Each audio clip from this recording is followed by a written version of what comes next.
everybody, how y'all doing today?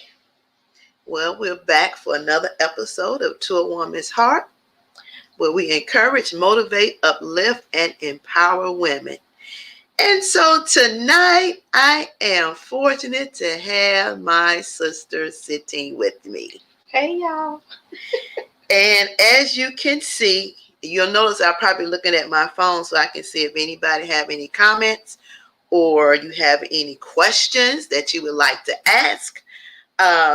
So, as everybody know, my name is Renee, To a Woman's Heart, the creator. And tonight we have my sister, and she's going to introduce herself. Hello everyone. I'm Nanette, Renee's sister. I'm the youngest one. So the topic for tonight is starting over after divorce. So, how long was you married for? I was married for 35 years, separated for 10 of those years, and just got divorced in July of this year. Okay. So how old were you when you first got married? I was 18 when I got married. You could say I was fresh off the boat. I was in love to do it, so I thought. You was in love to do it. I was in love to So you thought. So in your 35 years of marriage, what did you learn about yourself? Oh wow, that's so much. I learned that, well, first of all, I learned that I did love my husband. I was in love with him, but I also got married also to get out of my daddy's house, which is a no-no. You should never do that. But I learned that I'm strong. I'm resilient. When you separate, even before you get to divorce, because most of us as women, you go into marriage thinking this is it, he's it, we'll grow old together, children get grown or whatever, we'll travel the world together, and then to find out that, okay, this is not working. Right. You tried everything, you've been to counseling, you separated inside of the house, all kind of different things, thinking, oh, it'll work. And then you come to the realization it ain't working. Right. But like I said, what I learned for myself was that I had a lot of strength that I didn't know I had. I did a lot of praying, and just learning probably more about myself when all this took place. But I would say most I've learned that how strong I really am. Okay, so in the 35 years of marriage, what did you realize was your weaknesses? Oh, wow. Sometimes talking too much, and then other times not knowing when to speak up. Because my parents, coming from the 1900s or whatever, what have you, my mother didn't really teach me anything about marriage. What I learned, I had to, you could quote unquote, say I had to learn on my own. And the church didn't really teach me a lot either. I learned later on after accepting Christ as my Savior and stuff like that. I learned early on, sometimes as a woman, sometimes I could be a nag. So I had to learn how to stop nagging. And then I just had to learn how sometimes just to be quiet and shut up. Was it difficult? Sometimes it's very difficult. Because, you just want to pound and keep, pounding and pounding home. And then you find out, okay, that's not working. So just learning to sit back and relax and kind of take your hands off of it. So if you can do something different, what would you do? Ooh, I don't think I would have got married if I could do something different. Honestly, I mean, I'm glad that I had my girls, but I don't think I would have got married. I think I would have waited. Why would you wait? I would have waited to get to know me. Okay. Because at 18, you don't know yourself. Right. You just don't. Right. And I would have, like I said, I would have waited, maybe 3 or 4 years to get to know me, to, step out there, get an apartment or whatever, live a little bit of life before I got married. Right. So you thinking, so I'm going back to what you said. One of your reasons was to get out because you didn't want to be in your parents' house. Right. I wanted to be my own queen of my own castle. But queen in the castle comes with a price, right? Yeah, it was a high price to pay. Of course, I didn't realize that till I had been in a few years, the marriage already. Mm-hmm. So I was like, okay, well, I'm in here now. So I might just go head on and continue on down this road, you know. Okay. So, in your journey of being married for 35 years, you have one daughter that is married. Yes. So, what is one piece of advice that you give her that nobody gave to you? What I give to her a lot of the time is pray about it. Mm-hmm. A lot of people didn't give me to pray about it. Mm-hmm. But then at the same time, you're taught you don't take your business outside either. Even Right. to the church, you just don't take your business. Right. So your business is your business. You keep it to yourself. Mm-hmm. But that's enough to run you crazy too. Right. So, but that's the one thing I usually tell her, okay, whatever the issue is, first of all, sit down and try talking to your husband in a calm, reasonable manner. Mm-hmm. And then if you all still can't come to some type of agreement, Mm-hmm. you can disagree without falling out and then take it to the Lord. Because some things you just got to let the Lord handle. You ain't going to never get across. Okay. So if you had an advice for somebody in a marriage right now that's struggling with what they should do if they're having issues, what would you tell them? I would tell them, first of all, get yourself some help. Whether it's a pastor that you trust or some outside counsel, somebody that's a professional at it. Mm-hmm. Because you need the help. Sometimes we think, oh, okay, I got it. But 9 times out of 10, you don't got it. Right. You need somebody that can be, what's the word? That can be, what do you call it?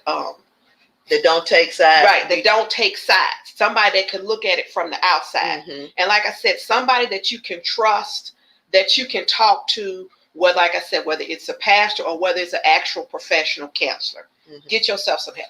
Okay, so here's a question that a lot of people ask all the time. When you first decide that you're getting married, we're going to get to starting over after divorce, but sometimes we need to hear some little backstory before we Right. get to the end of the story. Right.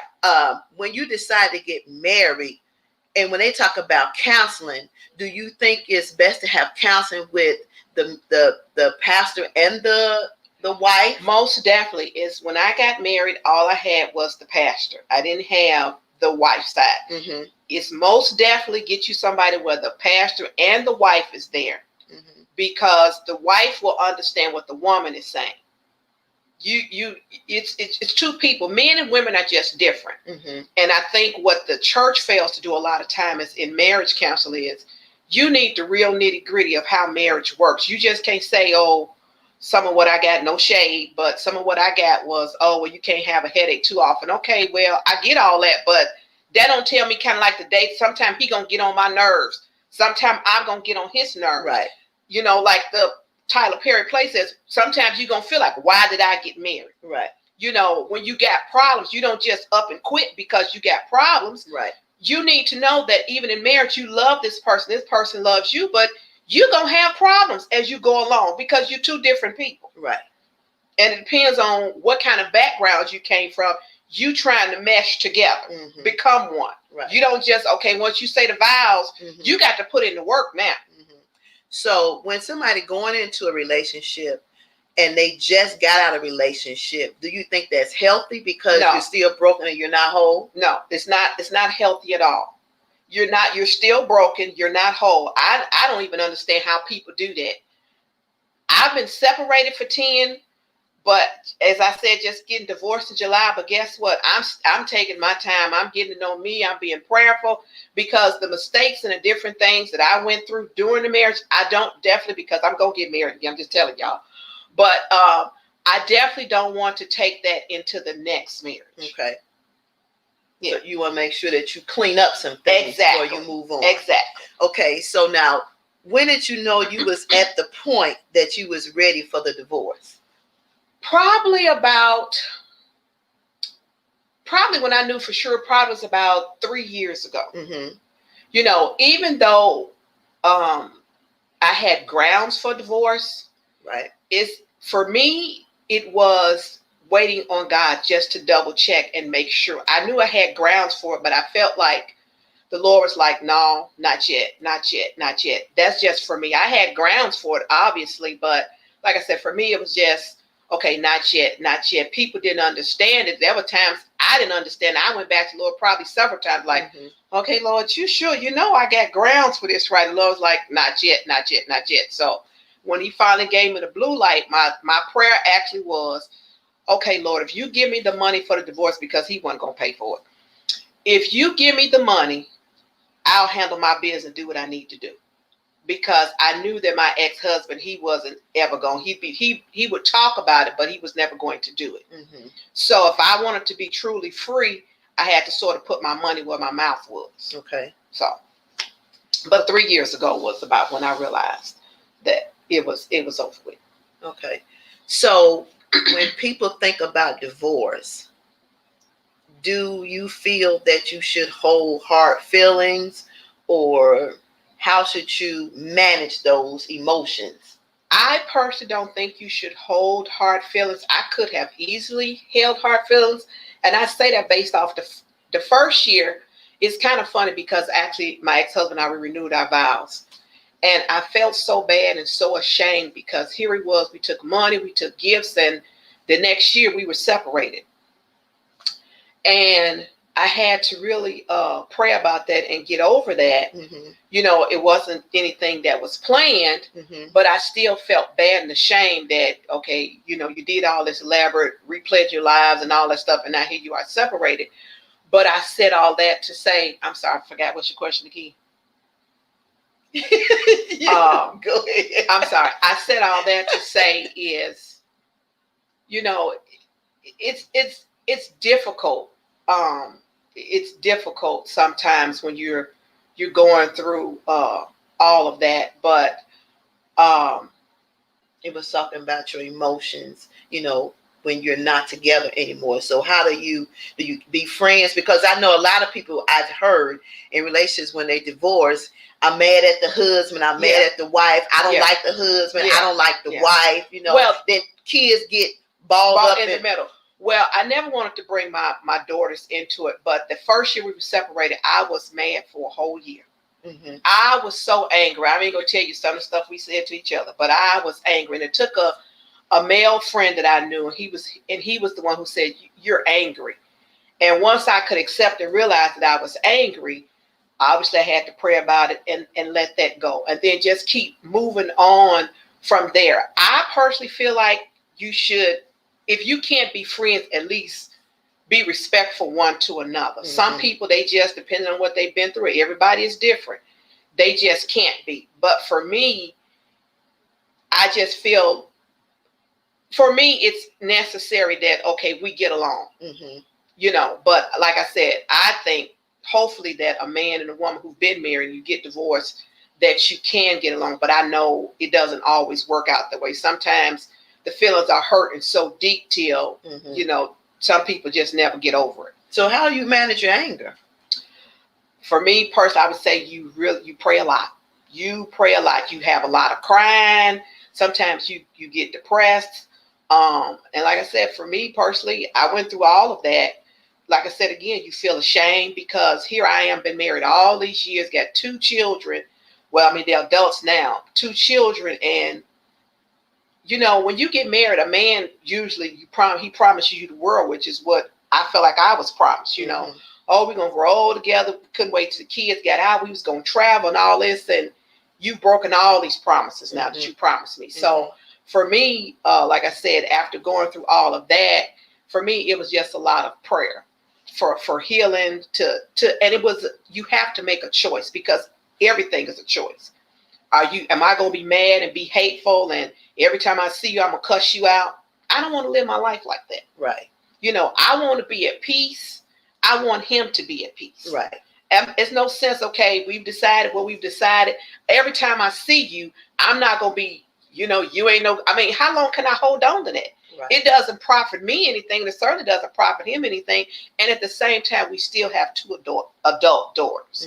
It doesn't profit them anything either. So for me, again, it's a choice. You can choose or not choose, how you're going to deal with this. You can deal with it badly, but in the end, you only one going to suffer. And then your children, if you have children with a man, with the ex, the children suffer. I don't care how old they are. Right.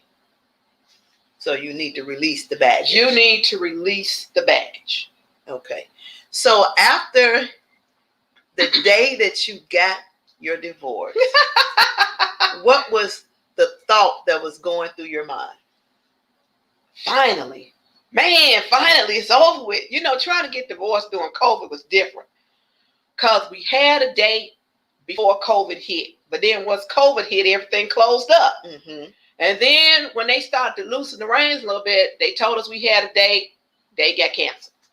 Okay. Then we finally went back, and it was on a Zoom call and all that, sat in a car and all that stuff. And so I was just happy it was over with, so I could finally have the closure that I needed to move on. The marriage was already over with from my point of view, Mm-hmm. but I just wanted the finality of it legally being over with. Okay.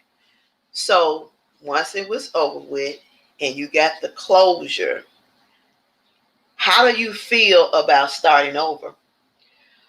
Oh, wow. Well, it's a little scary, obviously. It can be a little depressing at times, Mm-hmm. because here I am over 50 and I never thought I'd have to start over. Listening to my daughter, my youngest, dating is a lot different. Mm-hmm. And that's, like I said, is scary in itself. And then you think, well, shoot, I'm over 50. If you let the devil keep playing with your mind, you think, well, okay, who's going to want me? All that kind of stuff. So again, you got to talk to yourself and pray a lot, because, it's just a different time right now. So do you really think you're ready right now? I don't think I'm ready yet, but I think I'm working towards that. Mm-hmm. Getting to a place where I'll be ready to get married again. Okay. So what are the steps you're taking to prepare yourself to get ready? I'm just reviewing in my mind things that I've gone through in marriage, what I don't want to take, what I need to release. Mm-hmm. And then I'm just enjoying myself at the same time. I don't have to answer to nobody. I ain't got to ask nobody if I want to spend something, what I got to spend and all that kind of. So spend your own money. Spend my own money. So I'm definitely enjoying that part of it and all that kind of stuff. Are you scared? I am a little scared. I'm not gonna lie. I am a little scared. Most days are pretty good, Mm-hmm. but sometimes I find myself on the weekend. It's getting wintertime now. You want to be booed up. Right. And you get to lay on your husband and all that kind of stuff. I ain't got no husband to lay on no more. So yeah, it's a little scary. So what are you looking for in your next partner? My next partner, so much. At the top of that list is he's got to be a saved man. Not saying if the ex ain't saved, just saying. But a man who not just saved, but who knows who he is in Christ, Mm-hmm. wants to go to church, wants to lead his family, is a praying man, don't mind praying. That's a big one for me. Mm-hmm. That's number one. But also a man who's kind, who's generous, who's loving. And I'm just looking for an alpha male. Okay.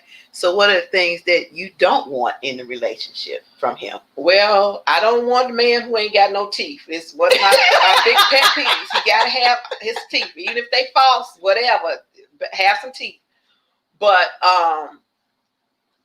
the other thing I don't want is I can't handle the baby daddy stuff. I can't do it, y'all. I can't do it. I can't do it. So I can't handle. Again, if he ain't about nothing, I'm at an age in my life where I just can't handle a lot of crap. Mm-hmm. A lot of things that a lot of these men. Now I'm just gonna say young men. I'm just gonna say men in general. If you get to a certain age by now, you should know what you're looking for, kind of what you want. Right. You need to have made some strides in your life. You need to have a job, your 401k. You got to have something going for yourself. Mm-hmm. I'm looking for that. Like I said, stuff like that. So if you ain't got no job, ain't no sense you even talking to me. Not really. I mean, now that you got a plan or something, don't get me wrong. I don't expect a man to be perfect, because I'm not perfect. but you need to be doing something or trying to go somewhere with your life. I'm not gonna deal with a man who I'm going to work every day, but you want to stun and drive my car all day long. I ain't dealing with that. So ain't nobody laying up on you. No, ain't nobody laying up on me. I can't do it. Can't do it. So do you have an age bracket? I don't have an age bracket. Honestly, I mean, obviously, I don't think I'm going for nobody like 30 or nothing like that. Mhm. But, you know, every man, most men are different. You got some mature 40 years old. You got some mature 50 years old. But he could be just as immature at 55. And that's 60 and It's 65. 60 and 65. So it just depends on how he presents himself and how he chooses to holler at me. Will help me determine. So who will you ask your daughter to prepare you on the signs in the times that we live in for dating, little things to tweak about? No, I won't ask them because they already giving me advice already. So, my daughters tend to think, well, he got to pass their test first, So they're already putting their feelers out there, what their expectations are. And whoever he becomes, I have to run them by him first. Them first, I should say. You ready for that? Are you really ready for the starting over aspect of it? I think yes, and I think no, because we've had some interesting conversations around here the last few weeks, and it has definitely opened my eyes. I think I'm somewhat ready. I don't think my daughters are ready. I don't think they're ready at all. Because as one of the youngest tells me, she has full access to me. And she's been with me the longest as far as living together. And she ain't ready. So here's a question. So if you were to find this gentleman that met all your requirements, and then you decide to introduce him, especially to the youngest one, how would you manage that introduction? Oh, easy. Knowing me, I would tell him beforehand, hey, I'm dating Billy, Bob, whatever his name is or going to be. We're getting serious or whatever. I'm going to bring him over for dinner or whatever. That'd probably be pretty much it. I probably would have already told him, what he does, if he got kids, don't got kids, all that kind of basic stuff or whatever, what have you. And okay, well, I'm going to bring him over for dinner. Y'all be nice, get a man a chance and just kind of go from there. Okay, so here's the thing. It's a good question. So, sometimes men, in trying to get the woman, if they see that she's a good woman, will present themselves as one thing. Yes. And then as things progress along, then they change. Right. How would you deal with that? Well, for me, that's why I say I pretty much talk to the Lord about this almost every day. For some people, that's just too much. But I want to make sure that, because to me, I feel like the devil sends his man first. I want to make sure I get the man that God got for me and take me out the equation, not even the man that I think. Because sometimes we as women, oh, this is the man, like you saying, this is the man for me, but it really ain't the man for you. Right. Just because that's what I want. Right. Because that's how he's presented himself. And that's fine. But at the end of the day, I'm asking God, Lord, take me out. Not what I want. Even if it's not who I want.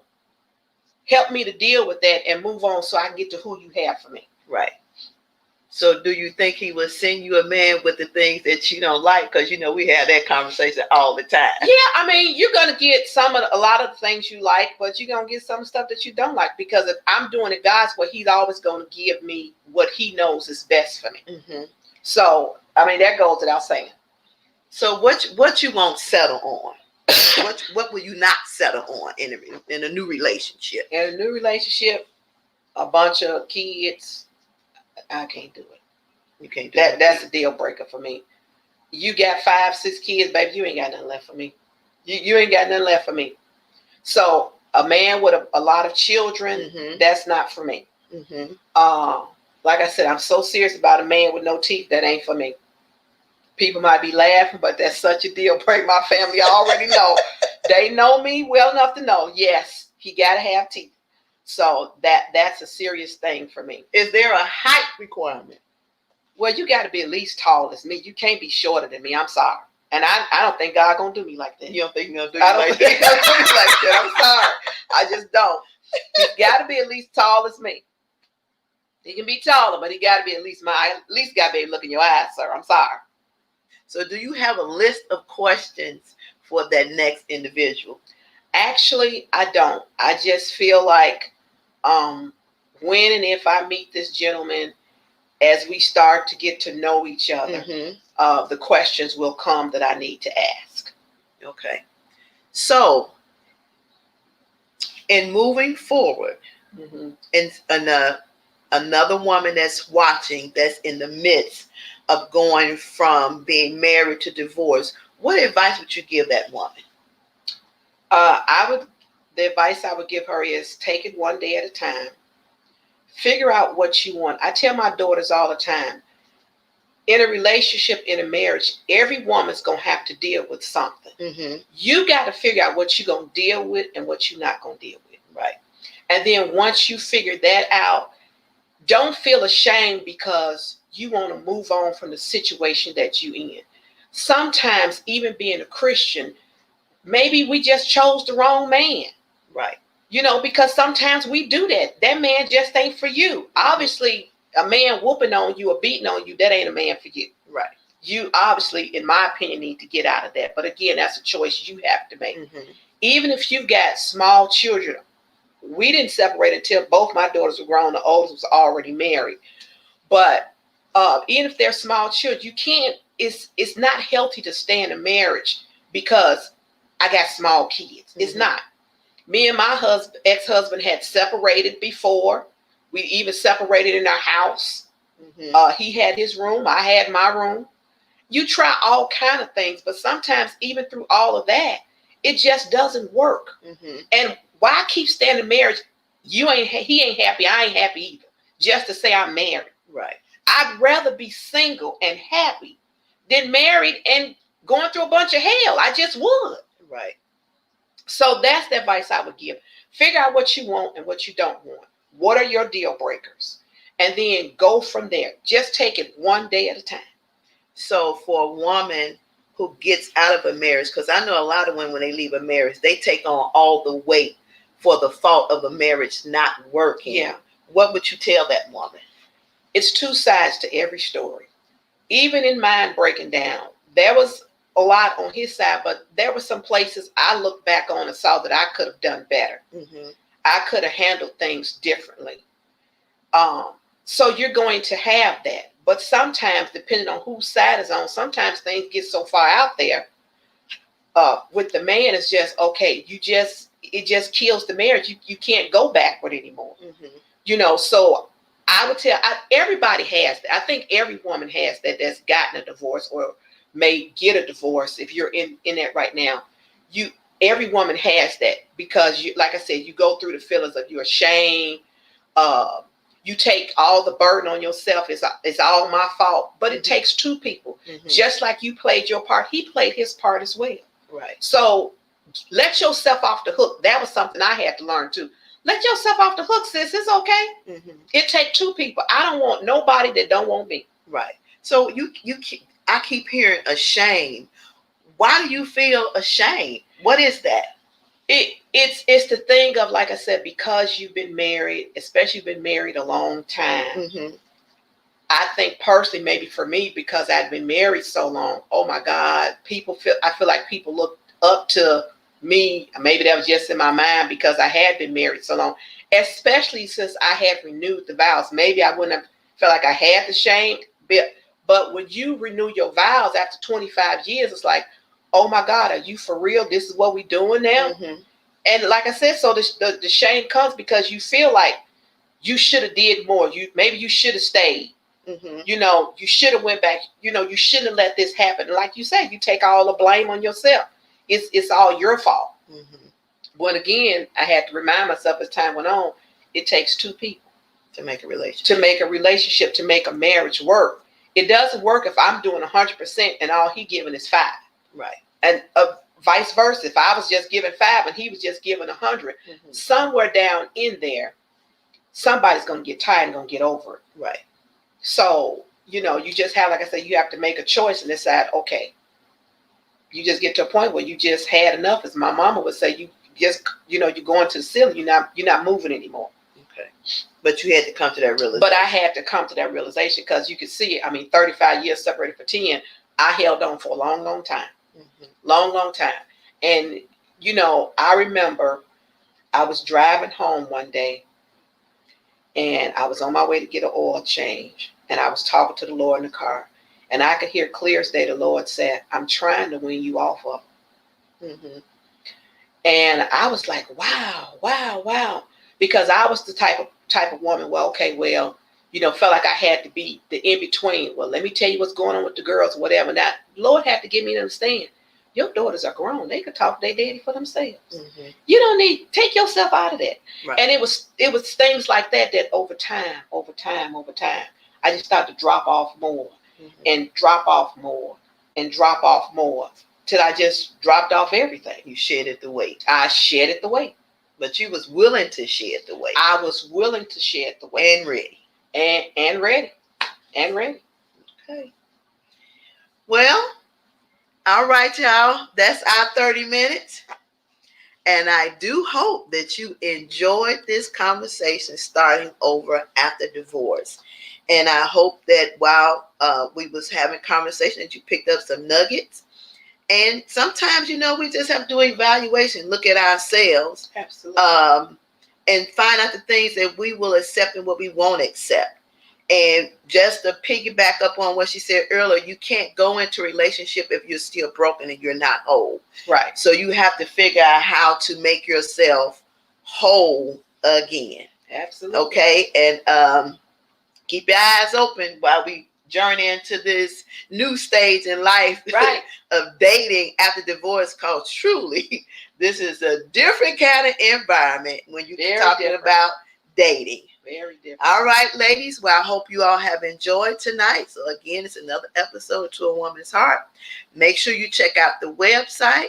Make sure you Facebook group page, the Twitter, the Instagram, the Tumblr, and the YouTube channel. Send ladies to a Woman's Heart, because we want to build a community of ladies where we can uplift each other and we can become our better, best selves. All right, ladies, we'll have more episodes coming up later on.